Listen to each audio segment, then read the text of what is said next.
Hello, my name is Brianna Elene, and I am the Content Curation and Ecumenical Innovation Coordinator at the Wisconsin Council of Churches.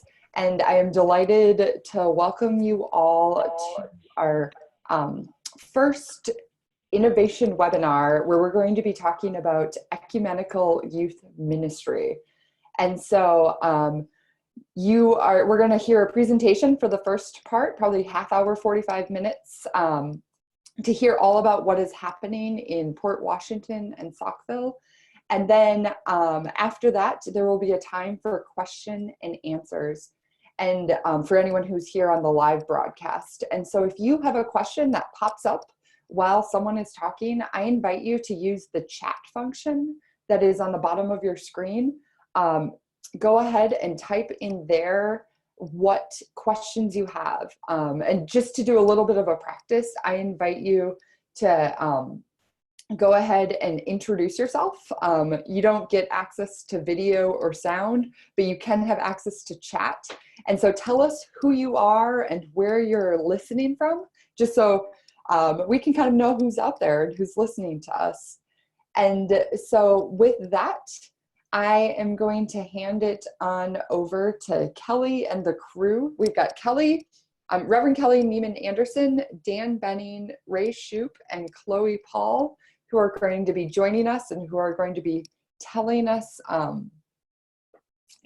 about what is happening over at Lighthouse Youth Ministry.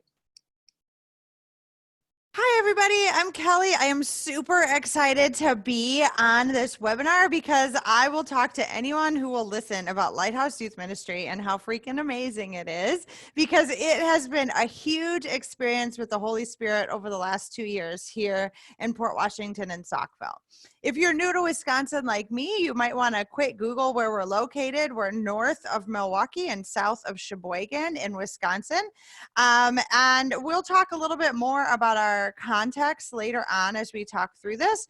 But some of the most exciting things about Lighthouse Youth Ministry have to do with the fact that we are an ecumenical group. So we wanted to create something quite a while ago, and we want to share that with you today. So here's the beginning. I promise I will introduce everybody in just a short moment because this is very exciting. We noticed in town a need, and so this is what Lighthouse Youth Ministry is. Lighthouse Youth Ministry is... I'm so sorry. Are you all still seeing my? Yes. I'm sorry. Lighthouse Youth Ministry has these 3 parts of our mission statement. We are designed to create a vibrant Christian ministry that welcomes youth of all faith backgrounds. We want to provide progressive and relevant experiences that promote character development in this changing world. And we exist to create an environment where youth feel safe asking questions and building relationships with God and each other. You'll notice very specifically that we do not include a particular congregation or denominational name in our purpose because we are truly ecumenical as an organization. So now it's really important that you actually meet everybody who's on this call. I'm already talking. I'm Kelly. I happen to be a pastor shared between 2 Lutheran congregations in this community, and I am also the program director from Lighthouse. But I would love for Chloe, Ray, and Dan to introduce themselves as well. Chloe, would you mind introducing yourself? Yeah. Hi, everyone. I'm Chloe Paul, and I was just recently hired on as the youth director for Lighthouse.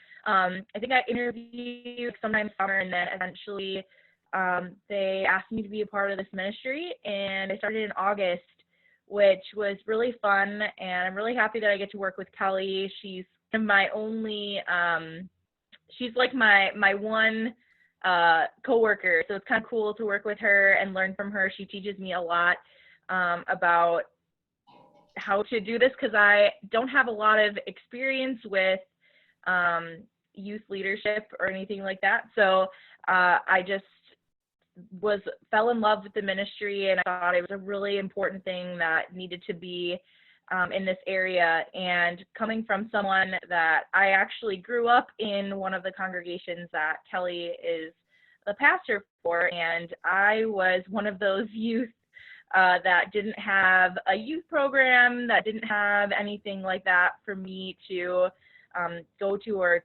to have anything like that in the community.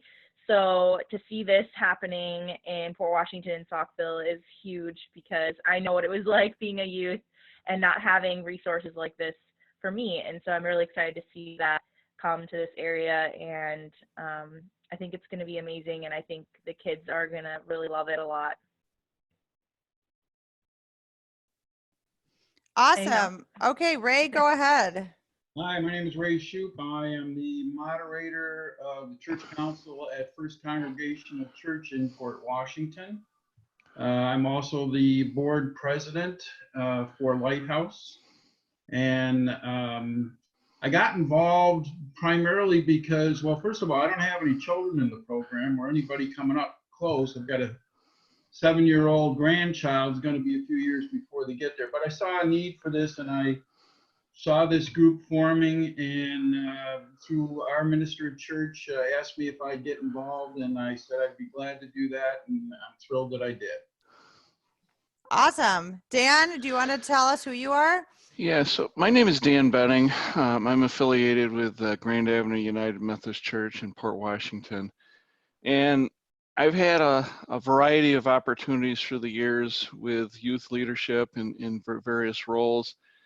And so when this opportunity was presented, I jumped at it. It's something that my kids didn't have when we were here in Wisconsin. I had as a youth, and felt very strongly that God's calling us to put this together. And you know, Kelly will talk a little bit more about some of the whys we did this, but we're a smaller community that was struggling with how we ensure that our youth stay connected with God and the teachings of the Bible. So that's been my role, my passion on this thing. We'll talk a little bit more later about our facility and the blessing that that's been for us as well. So thank you all, and glad to have you here today. Awesome. Thanks, Dan.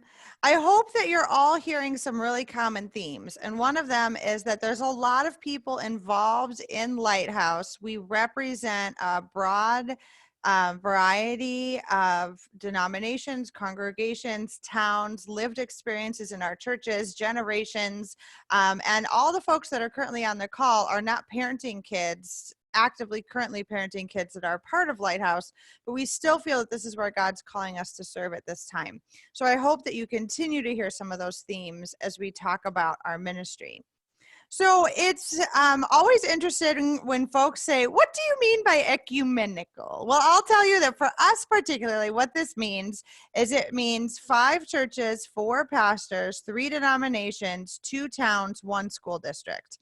That group of folks, I know, that group of folks created Lighthouse purposefully, and we believe that we've been called to do this because the Holy Spirit was working through it. So I'm the pastor at the 2 Lutheran congregations on this list, Living Hope at the top and Christ the King on the bottom. When I came in as a shared pastor between those 2 congregations, I found out that, I put these on the slide funny. I found out that Christ the King had some relationships with Grand Avenue United Methodist. And I found out that Living Hope had some relationships with Parkside Community United Church of Christ. But Parkside and Grand Avenue had very rarely worked together because different denominations and different towns. And then I found out those were the 4 churches that all called a new pastor within 6 months of each other. First Congregational Church has had the same pastor for almost 30 years. And here's the crazy thing. He was willing to work with all of us newbies on a completely new, crazy idea and help lend some really important wisdom from lived experience in this town. So we really feel that God called all 4 of us pastors and us 5 congregations together at a specific time. So those are the churches that we mean when we say we're ecumenical in this town. We're hoping to expand to other churches soon. We just haven't yet. So here's why we came to be. I think that Chloe and Dan and Ray each talked about their lived experience in this town. I'm new to the area, and as a newcomer, I was able to see these common threads of stories from all the churches in both towns. These 5 churches each had faithful people who were trying desperately to raise youth in the church, but most often found that 1 or 2 families with kids were the only ones showing up regularly. Chloe lived that experience. She was one of the only kids at our church. Her family was active and participating all the way through as a youth, but they couldn't really do traditional youth ministry with 1 family of kids. Dan talks about the same sort of thing happening at Grand Avenue is, his kids were sometimes the only ones showing up. And Ray's talking about how, his grandson is several years away from being able to participate, but really wants this to be available for him. So we had 5 churches that were each too small to run a youth group on their own, but each were desperately trying to figure out a way to do youth ministry in an authentic way. So we had the same problem in a lot of different locations. And this problem I have heard over and over again in my 12 years of youth ministry before becoming a pastor. I heard this. Small churches in a small town very rarely have any kind of youth ministry. And when there's no youth ministry at your church, then families will choose to drive to a bigger church in a bigger town. And when the families leave your local churches, then the churches don't have any families. And with no families, there are no youth ministries. And now you start the circle over again. And there's really no way to get our small churches out of this cycle. We had 5 churches all with the same problem, and we had tried several ways for a decade to figure out how to do it differently, and there just wasn't the right recipe.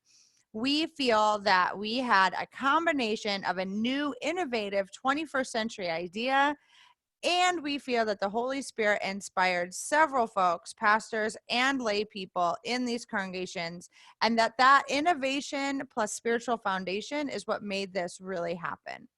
So our new pastors all arrived in the summer and fall and winter of 2017. It started talking about these crazy ideas, but 2018 is when we really started to build a solid foundation. And Ray, I'm going to invite you in just a moment to share a little bit more about this. I'm a pastor. I was never trained in how to lead a nonprofit. I definitely have no training in how to create a nonprofit out of nothing. I knew how to do things with no profit because I'm at a church, but I didn't know how to create anything. I was designed as a church that would be, as a pastor, that would be sent to an already functioning church. So I really felt that if we were going to do what the Holy Spirit was inspiring us to do, which is make something new, we needed pastors to stay out of the way. Not because we can't build something new, but because our experience doesn't lead us to do that. Instead, folks like Dan and Ray, who have a lot of experience as lay people in their congregation building new ministries, but also experiences outside of the church in their careers and in their other experiences building things, I felt that bringing them in as the center in 2018 to really help us build a foundation made the most sense. So Ray, I'd love for you to talk a little bit about what it felt like to you in 2018. It was a very challenging year, but I think because we had so much help on the board, and we had some help from folks that had some experience and had some expertise, but chose not to be on the board, but decided they wanted to help us. It was a community effort to do it. The board of directors basically is made up of 2 groups. There's a voting board, the executive board, which is made up of a president, 2 vice presidents, a secretary, a treasurer, and those are the 5 people. There's 1 from each church. The second part of the board is a non-voting portion, but also serves as board of directors, and then again, there's 1 from each of the churches. The formation documents that we had to put together included articles of incorporation. We had to put together bylaws on how we wanted to function, what happened if somebody wants to leave the group, a lot of different things that you cover, and you never think of everything. So it's a fluid document that will continue to grow as we grow. There's nonprofit status. I've had a lot of experience with profitable businesses, and in some cases, some nonprofit. It wasn't intended to be that way, just worked out to be that way. But in order to get a nonprofit status, you have to do a lot of work through the government, both at state level and certainly at the federal level, in order to get that. So there's some work that needs to be done there, and in some cases, I would recommend probably you're going to want to get an attorney involved. As far as we wanted to move ahead with a building, we got a building that we leased. It is next door to one of the churches, to Grand Avenue United Methodist. They actually own the building and were gracious to provide us with a lease that we could afford, and we have recently put some renovations into that building so that we can make it more youth friendly and just bring it up to date. It was a former restaurant of all things. As far as the congregations were concerned, they each provided some seed money. It was funds that we all of our churches committed to. We are in our second year of making those payments now. And I see that going on for some time because, you know, we're a nonprofit. We don't create a product that we can sell. We don't have a service that we can sell. We provide a service to the youth, but that's something that we provide at no cost to them. So we are constantly looking to cover our expenses and do that through fundraising and so forth. We do get a lot of help from the community and from our churches, and we certainly appreciate that. Our major fundraiser last year was done on Giving Tuesday.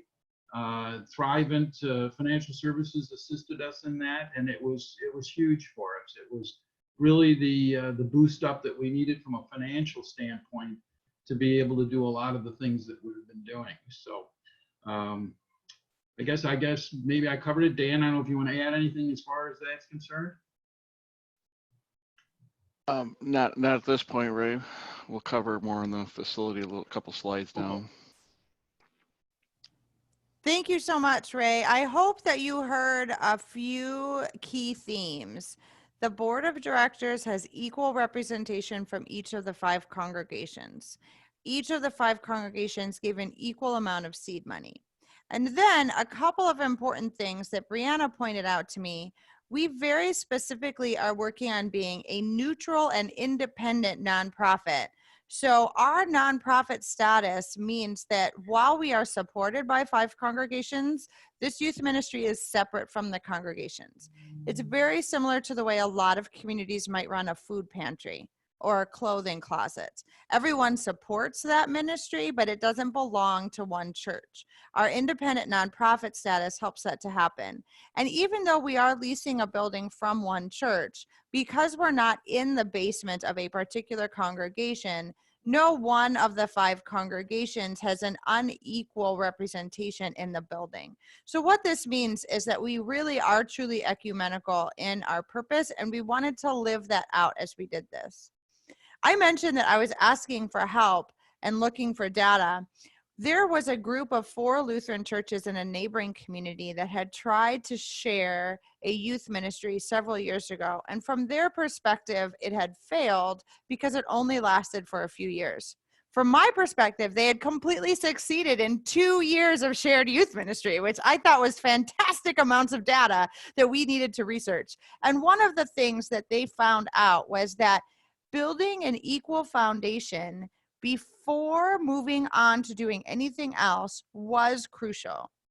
Because if the congregations did not feel that they each had an equal cornerstone, that uneven foundation led very quickly to uneven processes within the organization. So even though what we wanted to do in 2018 was hire a youth director and do the biggest, best, coolest youth event possible, we didn't do that. We worked on building relationships together. And then I asked for help. I went to Thrivent Financial because Thrivent Financial is an independent financial services organization that works with lots of churches and lots of different denominations. And I went to them and I said, I'm a pastor. I don't know how to work with other churches. We're not trained to do that. But you seem to work with other churches. And when you run an event, all these churches show up and they don't argue. They get along. So show me how to help churches get along. And they ended up leading us into our big major fundraiser that Ray talked about, which I'll get to in just a moment. So during this time, we were trying desperately to run events. This is a this is a pumpkin carving event in fall of 2018 in the building we would eventually lease and borrow. It was poorly planned and kind of a mediocre execution, but kids showed up, made a pumpkin, we talked about Jesus, and Lighthouse was formed. So it was really important to do something, but we knew this wasn't where we wanted to go. We knew we had farther to go. So in fall of 2018, we focused on Giving Tuesday. Giving Tuesday is an international day of charitable donation, always on the Tuesday after Thanksgiving. So there's Thanksgiving, Black Friday, Small Business Saturday, Cyber Monday, Giving Tuesday. Lots and lots of nonprofits and religious organizations in the United States use Giving Tuesday to raise money. We managed, with the support of Thrivent Financial, to raise $40,000 in 24 hours in order to begin phase 1 of renovations on our building. And what you can't tell from this picture is that we actually have 4 pastors in the front representing all 5 churches and all 3 denominations. We have 2 different bishop representatives from competing denominations and a Thrivent representative who chose to have skin in the game when he didn't have to. So this picture here just looks like a bunch of smiling people in front of a very busy mural. And it's actually the foundation of what we're doing here, which is working together. Dan, we're going to move on to building renovations next, which is where you really shine. Pastors also don't know how to renovate a building up to code, but you may have remembered that our primary goal for Giving Tuesday was to raise enough money to actually create a space that could be used for youth ministry, and Dan took the lead on that. Yeah, so thanks, Kelly. And we mentioned it before, we have a facility that, again, we've been blessed to have this become available to our youth ministry. The bottom left picture here shows the facility kind of as it was. You know, there was brown carpet and paneling on the walls and wood trim, and it was really dated from probably the 50s and the 60s when it was a restaurant, and it's evolved over time. As you can see in the top left, we stripped everything out of the interior. We took out the ceiling tiles. There was actually 5 different appearances, colors, styles of ceiling tiles. We tore out 2 layers, what ultimately was 2 layers of carpet. We took the paneling, we took the trim out. We had a great group of partners from our general contractor to the plasterer, electrician, to painters, to carpeting and flooring guys and things like that, that over about a 4 to 5 month time frame went through and really updated the building. And you can see the picture on the top right is kind of where we're at today. We are a modern facility. We are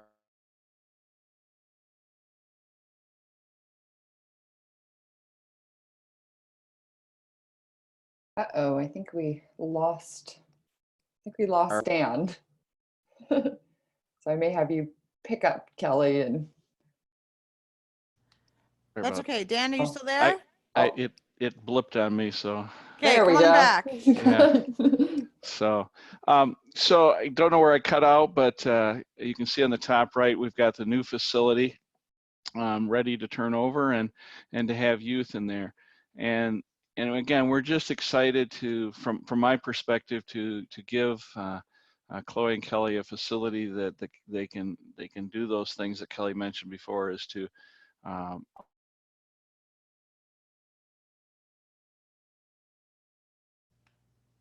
Yeah, thank you, Dan. If we get him back, we'll let him keep talking. We were really blessed that Dan Oh, you're there, Dan.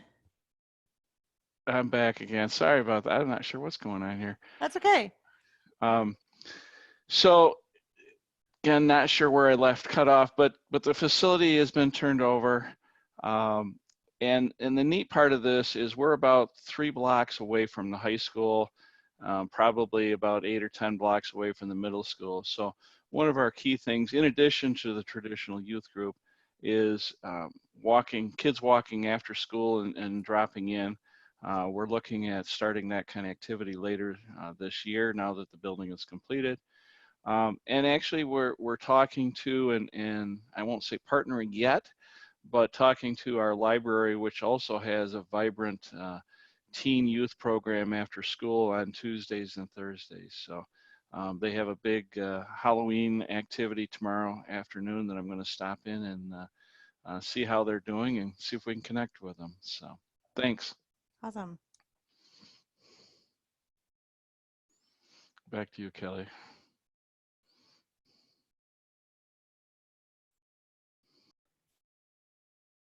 Kelly, we've lost your sound. Maybe try to, there we Thanks, go. Brianna. Thank you. So we as a ministry, we're really blessed to have Dan as a board member who is volunteering to coordinate a lot of this renovation. Our major fundraiser last year gave us the flexibility to hire a contractor, an interior designer, and pay for some of the construction of this building. You'll notice that it's still not done. We will do another Giving Tuesday fundraiser this December in 2019 to raise money for the stuff that goes in the building, like furniture that matches and things that look youthy and artsy. So we're not there yet, but we've decided we want to start using it as much as we can, as soon as we can. So 2019 has been so far full of learning edges. We're learning a lot. We're learning a lot from our mistakes. We're learning a lot from our successes. We're just learning. So the top picture is an event we had at a bowling alley in March. We kept doing, and the picture on the left is a mission trip that we had in Superior, Wisconsin in the summer.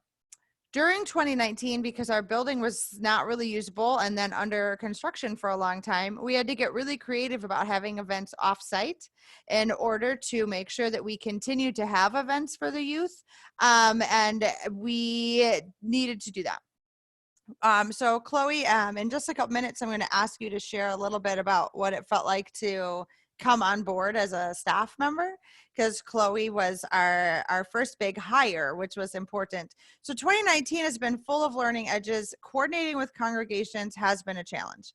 I can say, I think, as one of the pastors in the area, pastors are used to managing the ministries that happen in their building and sort of putting all the ministries that happen in other buildings as a lower priority.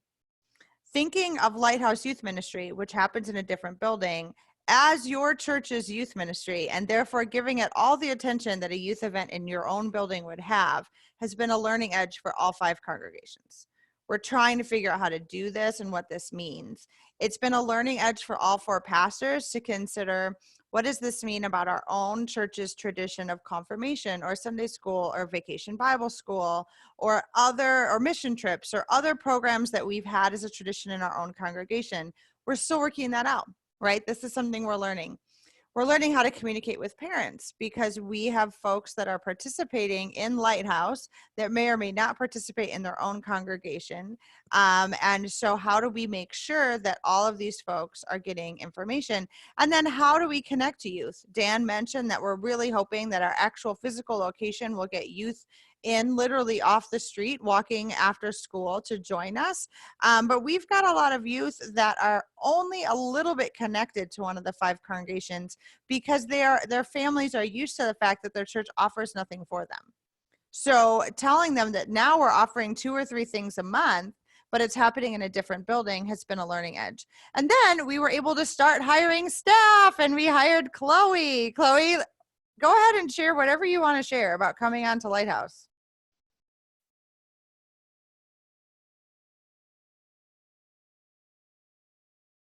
Okay, so yeah, well, it's just an interesting way that it all happened, because I had been away from the area for around like 6 years because I was away at college, and when I eventually moved back to the area, I graduated with my bachelor's degree in music, and I came back to the area around January of 2019, and my mom was in town, and she's like, "Look, we're to Christ King and service," and I was like, "Okay, sure, yeah, we'll go." You know, I hadn't been back in so long, and it was really nice to see the faces I grew up with, and from there, the balls started rolling. People were talking about Lighthouse to me. People were talking about it to Kelly. They were telling Kelly, do you know who Chloe is? Like, she's great for Lighthouse. And it just kind of blew up. So many people were talking about it. And I eventually met up with Kelly, and she told me all about Lighthouse and their goals and plans for all of like this amazing ministry. And it really connected to me, especially at a very like emotional time in my life where there was a really close friend of mine that had passed away. And it was just kind of interesting how it all came to this point. And I was like, you know, like if I can make a difference in at least one person's life, and you know, that would be doing something, you know, like that, it's even if you change one person and help them in some way, like it's worth it. So I ended up interviewing for the position, and I met a bunch of the board members during my interview, and they asked me some pretty tough questions, but I have a background in music, so I don't have any background in anything to do with like youth or anything like that. I just really like kids, and I've always been a really outgoing person. I really like doing fun things, and so it seemed to work out real, I guess, because here I am today. So, and it's kind of an interesting job because there's really not a description for it. So you kind of have to make it up as you go along, but that's how you learn, and you just listen to the youth, because there's this really awesome quote that one of our youth told us at our open house, and I was trying to get the kids to all play a game, and they were just not having it. They wanted to play hide and go seek tag, and they were just running around. And I asked one of our sixth graders, and I was like, what's going on? And she's like, I don't know, like youth knows what youth wants. So, and you know, and that's so true. Like they know the kinds of things that they're interested in doing, and you kind of have to listen to them and help them guide you, because even though I feel like I'm not that old, I'm pretty old when it comes to comparing me to a middle schooler or high schooler. So it's a lot of listening and learning and working with the people around you, and just having a conversation about things, like bringing it up, like getting feedback from people. Like we just had some really good feedback from one of our board members who has his kids part of the program, and we got some really good feedback from there. And it's about creating a conversation and just working. It's gonna all be ever changing because it's so brand new, but you know, keeping the focus on youth and making sure that, you know, we're there for them and that they have a place to go and that they feel included is one of the biggest things. And that's one reason, or that's one of the biggest reasons why I thought First Congregational Ministry is the inclusivity. And it's something that's definitely been lacking in a lot of churches. And it's whether it's lacking or whether it's appearing to be lacking from the outside world, I guess. But just changing that stigma and making sure people know that, yeah, we really want everyone to participate. Like anyone that wants to be here, like you can be here if you want. So I don't know if there's anything else I should say, but I'll kind of leave it at that. But yeah. Thanks, Chloe. Hiring staff, I think, was one of the areas that was a learning curve for us, because we really did have to rely on the Holy Spirit and stick to our purpose.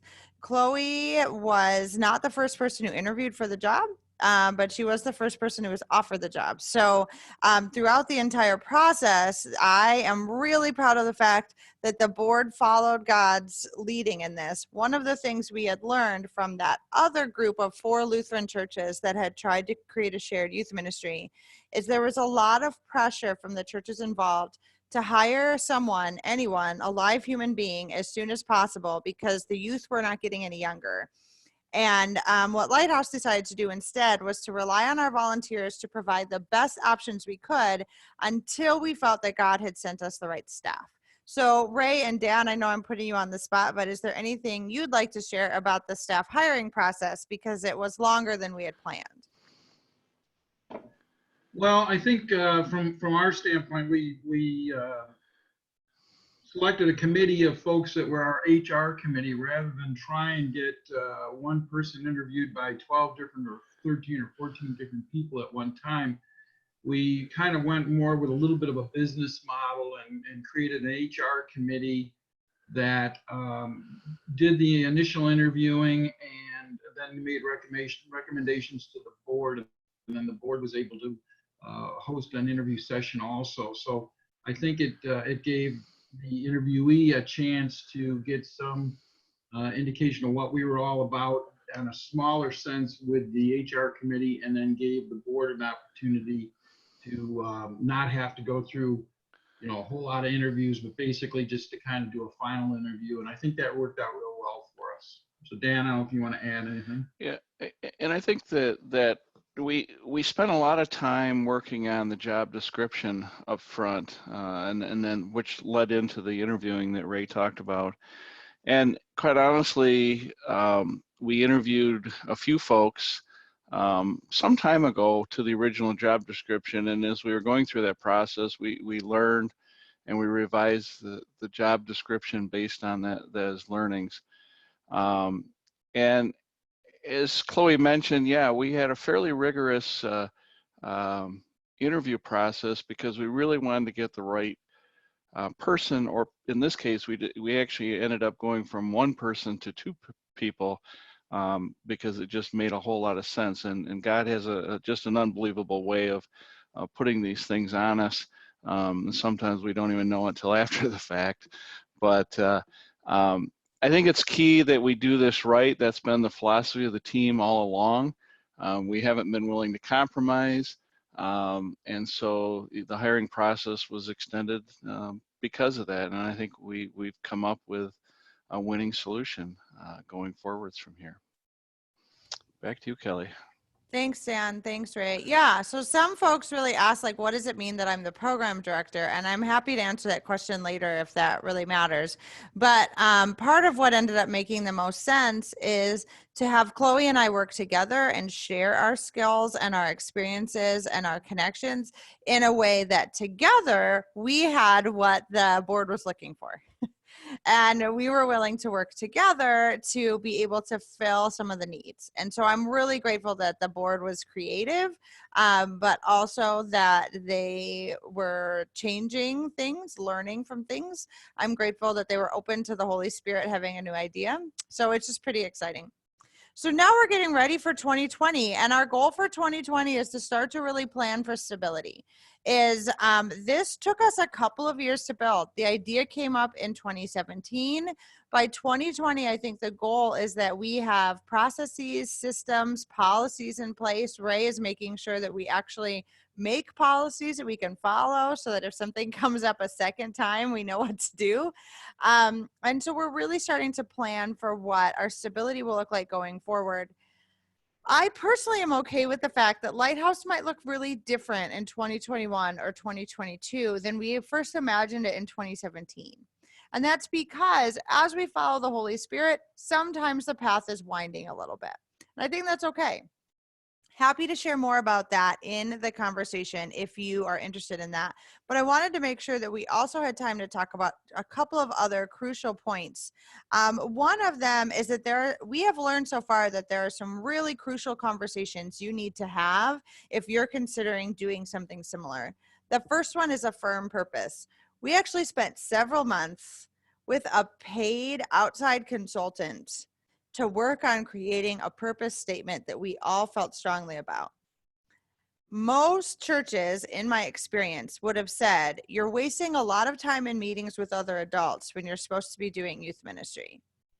But once we created that purpose, I have realized in the last 18 months how essential that is as we have gone about hiring staff, creating a usable building, and communicating to the community why we're here. That purpose has been an essential foundational building block we needed to have. The second thing is that Lighthouse is a completely separate entity. It is supported by churches, but it is not owned or controlled by any one particular church or denomination. In my opinion, this means that Lighthouse is freer to explore where the Holy Spirit is leading us because it has fewer constraints placed on it by already established institutions. The third is that this group really learned that we needed to have multiple sources of income from the beginning in order to have a much more solid foundation of how we can go about doing these sorts of things. So if you think that your group might want to start this, I would be willing to meet with you. I'm sure several of our board members would, to sort of talk you through this slide a little bit more for your own particular context, because it might be different in your context, but we can share what we learned in ours. Our funding model may or may not be normal. We have no idea, but this is where we're at right now. We currently have 5 congregations that each in their annual budget an equal amount towards the staffing programs and a few other things for Lighthouse. In addition, we have a large shared fundraiser and potentially other shared fundraisers during the year, primarily to receive donations from folks separate from the church money that's coming.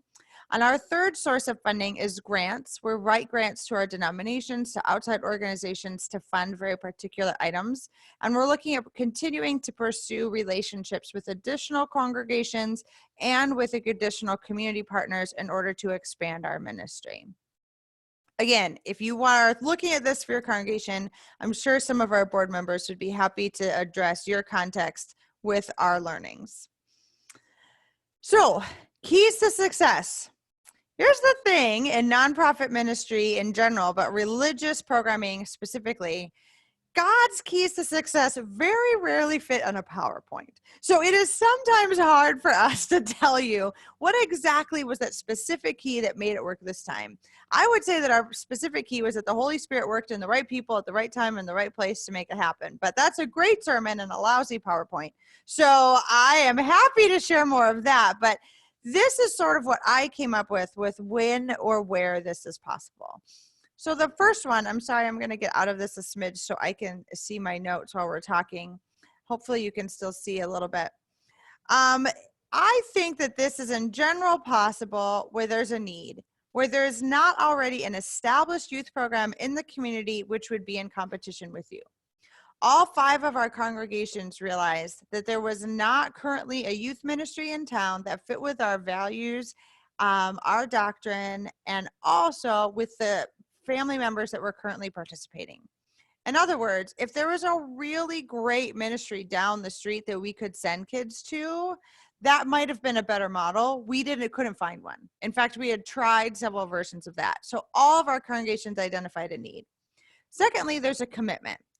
One of my pastor mentors once told me, if you have a great idea, find at least 3 other people that want to help you with it and see if it sticks. And this time, we actually found 5 congregations that wanted to commit. Not just the clergy from each of them, but 2 additional lay people from every congregation, plus parents. That was a huge amount of commitment. And they were committed to be equal partners, not competitors in youth ministry. Third, a neutral space. This is not going to be possible in every community to have a completely separate building, but some sort of space that's not controlled by a particular denomination, pastor, or congregation. There's a leadership team. Pastors, if you're on this, try to take yourself off the leadership team. I know that's hard, but we clergy are really good at being clergy. We're not always good at being the CEO of a separate nonprofit. You may be. Maybe that's your gift and skill and you're a pastor. But Chloe doesn't need 5 pastors as her boss. She needs to be able to go to one human being on the board and chat with them about what's going on. On the other hand, we don't want the clergy to be not participating at all. So that's actually in our foundational documents, how we manage that. And 5, there's a sustainable funding model. And sustainable is important because what we wanted to avoid is if one congregation needs to pull funding next year, we don't want that to derail Lighthouse for everybody else. What all of this leads us to is that we're trying new and exciting things. Our top left picture is 4 boys, all from the same congregation, who showed up at a Lighthouse event and played board games, which didn't seem to me to be particularly youth ministry success. But they went home and told their families, this church really cares about kids. So that was the seed for now, a year later, the small picture on the left and the larger picture on the right are an ecumenical group of kids from multiple churches meeting at one of the congregations because the Lighthouse building is under construction, with leaders from all 5 congregations participating with them while they do multiple conversations about God, faith, and the church. So we're not where we want to be, but we are where we can be right now. So I'd love to just open it up. I think we are almost ready for questions, but if Chloe, Dan, or Ray really feel like there's something else that needs to be shared before we open up for questions, I'd love to do that.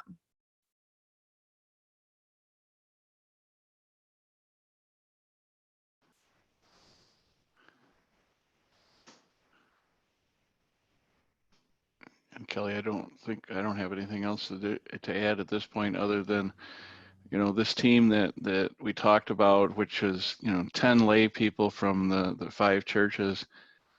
We've been meeting for almost 2 years now. And quite honestly, we say this to ourselves, but we actually like each other. And it's been just a blessing to be able to get to know these folks on a personal basis in this environment where everybody has such a passion for youth ministry, and how we can do that together where we couldn't do it individually. Yeah, Dan, that's huge. And I think when I talk to other churches, they are just shocked, completely shocked that folks, pastors and lay people from 5 congregations honestly like each other. I don't want to make a decision that would hurt my friends, because these folks are my friends now. You know, we've spent 2 years together. I don't want to make a decision that would unintentionally hurt them. And I think that's the future success of where God's leading us. So I would say let's open for questions. Yeah, I don't have anything to add to what you two both. Great. Well, thank you so much. So if anyone, we've got a couple of folks who are listening on live. If any of you have any questions, I invite you to go ahead and ask them. And I do have one. And so basically, if you have a question, you can type it in the chat function on the bottom of your screen. Click on that and you can ask a question. But one question I have is, how and when did you get input from youth and parents? Awesome. Who wants to take that one? I can start. So that was a key topic for us, because you know, I'm a 50-something type of person. I'm not a you know, 12 or 16 or 17-year-old. And as we were thinking about things like the name of the group and the activities and things like that, we had a meeting, and it was a little over a year ago, and we invited a lot of the kids from the congregation to come, and we asked that question, and just had some brainstorming activities with the kids. And to this day, I just came across them, and they're hanging in the office in our building. You know, some of the things the kids wanted to do, some of the names they suggested, and just kind of some of that stuff. You got to remember that this is what's going to excite the kids. And as a team, we've talked about social media and some of the technology the kids use today. I don't use that technology. Mm-hmm. So we look to those around us, even with Chloe, you know, being more in tune with what the kids do today, and staying in tune with them. As far as the parents go, we've had just outstanding, overwhelming almost support from the parents of asking, how can we help you? And that's been exciting as well too. Yeah, thanks, Dan. I think I had almost forgotten about those Post-it notes, and now I wish that had been a slide, because it was so exciting to just see dozens of ideas from the kids. And in fact, our name Lighthouse came from one of the youth. Correct. Because that youth, there happens to be a lighthouse. We're right on the coast of Lake Michigan. The lighthouse is a popular icon in town. The youth thought that it was a commonly held icon in town, so that folks knew that we were from Port Washington and Saukville. But while it had spiritual implications, there's a contemporary Christian music song about God as a lighthouse. We have Psalms where God is a light and a lamp. Folks who didn't go to church would not find Lighthouse Youth Ministry to be off-putting. So we who were religious and Christian really saw the lighthouse, and then our logo. Sorry, I'm going to slide all the way up to our logo at the beginning. The logo has this shining light, which to us really represented the light of Christ shining out. But the youth really said, like, I could bring my friends to this. It doesn't scare them. Right. So to us, the lighthouse and the light looks kind of, we've got a cross for a T. We've got some Christian imaging in there, but the youth helped us quite a bit with our logo and our name and activities that we tried last year. Chloe and I really connected a lot with parents in scheduling items for this fall's calendar. So we worked together to create a calendar for this fall based on parent input and school schedules. And we've been modifying things, which goes against every instinct in my being. But Chloe has convinced me to actually modify our events, their days and locations and times, so that kids can actually show up at them. And this worked really well at last week's event, where we had a huge number of kids come to a corn maze and pumpkin event. And Chloe had spoke up and said, you know, we talked to the parents and this time and this location is better. And I had to just clench my teeth and say, no, I control everything and I made a calendar. And the short answer was, who cares that Kelly made a calendar? We care if youth come. So having that adult parent and kid input was absolutely essential. And I think Chloe really has, one of the gifts she brings is her ability to really be flexible and ask the kids consistently, the kids and the parents, to make sure that we're getting immediate feedback. Is this working? Is it not? Great. And I actually have the next question I have 2 more questions right now. And the next one I have is about communication. It says, could you talk please a little bit about communication channels? We are struggling to reach parents and youth using just email. Our Facebook group has a few youth still participating, and even parents are indicating they don't like Facebook. Would love some ideas on how to reach families. Ooh, Chloe, Yeah. Are you prepared to chat about this one?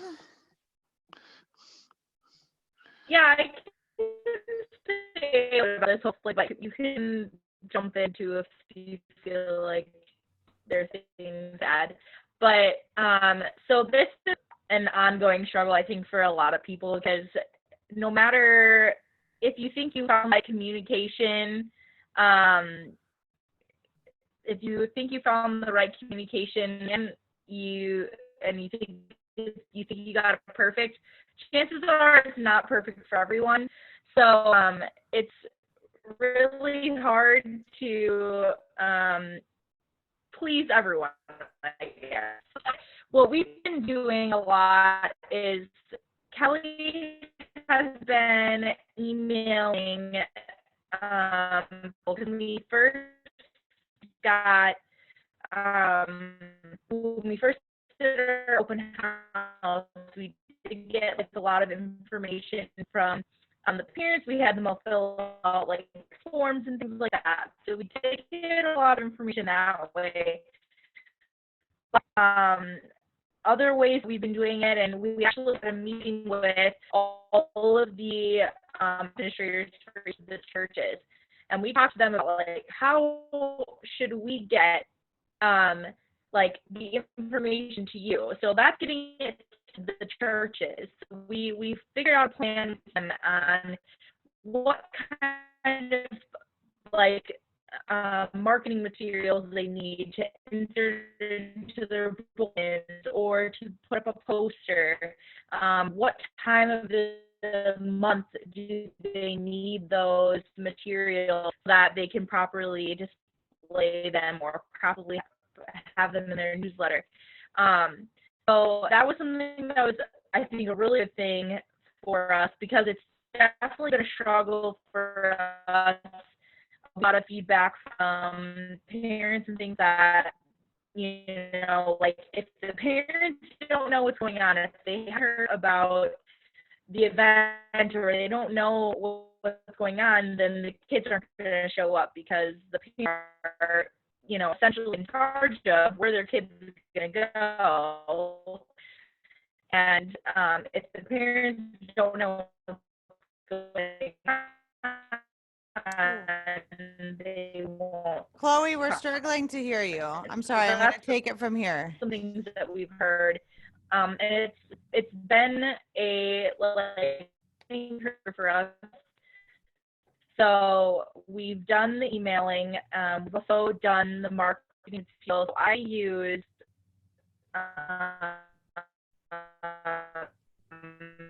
Oh, yeah, Sorry. maybe if you want to, Yep. Actually, I don't know if anyone's heard oh, of I can it. still hear her. I don't know what's happening. there we go. I muted her. Okay. I think it's a delay, so it'll eventually stop. Got it. So we also made a lot of mistakes in this area. Online version of like publisher, I guess. You can. Uh-oh, we can't. We've got issues. What kind of marketing content you want to make, like a postcard or a poster, or Oh, you can do business cards, or you can do banners and things like that. And I use the free version. I just kind of make fun, like high casting material, and Oh, okay. oh, okay. I'm so sorry about that, but I think she's having internet issues. So, yeah, so we do send the emails out. I send multiple emails out, but the other thing we try and do is get a calendar for multiple months to families in multiple ways. So we've created paper bulletin inserts that go to all of our congregations. The congregations also have the information for their website calendar, for their print and electronic newsletters, and for email pushing that goes out in the congregations. There's flyers in the congregation. For our very big events, we actually mail postcards directly to people's homes. And then I think that the personal ask is really important. So when I see parents and kids, I will say, are you coming to the corn maze? Are you coming next week? At the end of every event, I'll tell them on their way out, thanks for coming. Next youth group is on November 10th at headquarters. So when they leave, I tell them when the next event is. And then if I don't see a kid that I thought I was going to see, I try and reach out specifically. So we found that a Google Calendar on our website is very important. Parents can then sign up for it. It's automatically on their phones. And Chloe is working on Instagram and Snapchat to make sure that the kids are connected as well. And I think to add to what Kelly said, the personal invite is key. And, we rely on the board members that are in service in each of the 5 churches to make sure the communication there, whether it's that personal invite or standing up in service and say, hey, reminder that this is going on, because Kelly and Chloe can't be in 5 places at once. So we work as a board to make sure that happens. Great. And so our last question is, how do you do faith, Jesus, God talk with a mixed denominational or non-churchy group? Any lessons learned so far? Do youth get involved with these discussions or put up with them in order to have fun? So as somebody I'm an experienced youth leader in one particular denomination, and I can tell you the faith conversations are the same amount of difficult in our ecumenical group as they are with one denomination. So do some kids put up with the faith talk to have fun? Totally. But if they come back the next week, then they're willing to put up with it, and I'll take it. Do some kids put up with the crazy, silly fun we're having so that we can get to an actual real life conversation about faith? Yeah, definitely. And if they show up the next week, I'll encourage them to do the silly game one more time. And so I think that this goes back to our purpose being really important and building a small foundation, a solid foundation. There are alternative youth groups in our community that have a very different understanding of faith than we do. And they are particularly strong and large. And if a family already feels a strong connection to one of those, I have no problem saying this church has a dynamic ministry. I think it's going to fit your family's faith formation a little bit better. Our 3 denominations happen to already have done the hard work of coming up with these conversations around our bishops. So our pastors could be shared on Sunday, for example. We have very, very similar understandings of the Bible, the Trinity, the Apostles' Creed, and the sacraments. So what that means is that most of the time, the level of conversation we're having with youth is totally appropriate from an ecumenical point of view. And then in our foundational documents, we've specifically said that if a worship experience is happening or something like confirmation, a clergy member has to participate in order to ensure that the faith conversation is not going too far from any one particular denominational point of view. Great. Well, thank you so much. Thank you to Kelly, to Dan, to Ray, and to Chloe, who we've lost. But I just want to say thank you all for this really dynamic presentation. I actually think a lot of the stuff that you're talking about, we're talking about youth ministry, but it's something that is much broader and can teach us how to do ministry in a much broader context than even just youth ministry. And so I wanted to say thank you for that. We will be posting this link. We've recorded this webinar, so it will be posted, and I will be emailing this out to folks so that if there was something you heard and you want to hear it again, please check that link and you can listen to the whole thing again. And I do know that Kelly said that she is available if you have questions. And so reach out to Lighthouse Youth Ministry. And so thank you so much, and I hope you all have a lovely afternoon. Thank you. Thanks, Brianna.